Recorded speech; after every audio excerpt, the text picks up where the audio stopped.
Essential workers must now be wearing masks through at least June 15th. Governor Polis signing an executive order over the weekend, extending the mask mandate for 30 more days. So that includes grocery store workers, food processing plant employees, and healthcare workers. The governor cited the continued need to try to slow down the spread of the virus. And while Governor Polis has encouraged the general public to wear masks as well, it is not a state requirement, unlike at least 15 cities, including Denver, where it is mandatory for people to wear masks in public places. Colorado now has the capacity to test up to 10,000 people a day for COVID-19. That was the update from Governor Polis today, and he wants people who show symptoms to take advantage of free testing.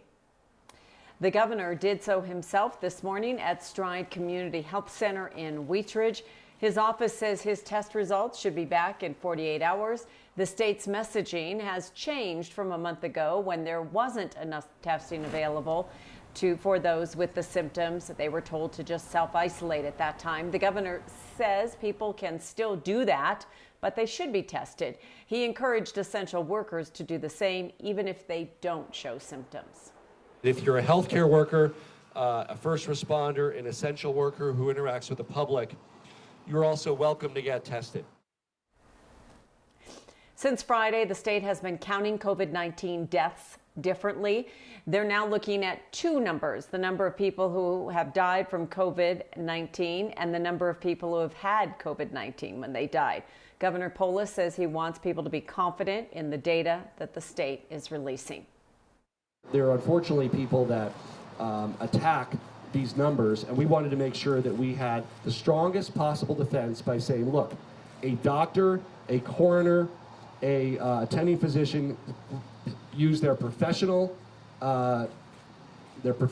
respectability and authority to say this person died of COVID-19.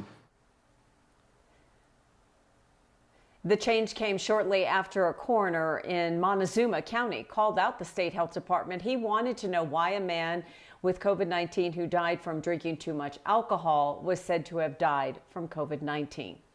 The governor says the draft guidelines for restaurants will be coming out today or tomorrow. One proposal from restaurants is moving seating outside onto the streets to increase social distancing. That's something that the city and county of Denver is now considering.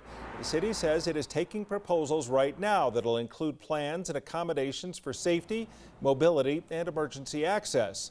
Eligible businesses are restaurants, cafes, coffee shops, and breweries.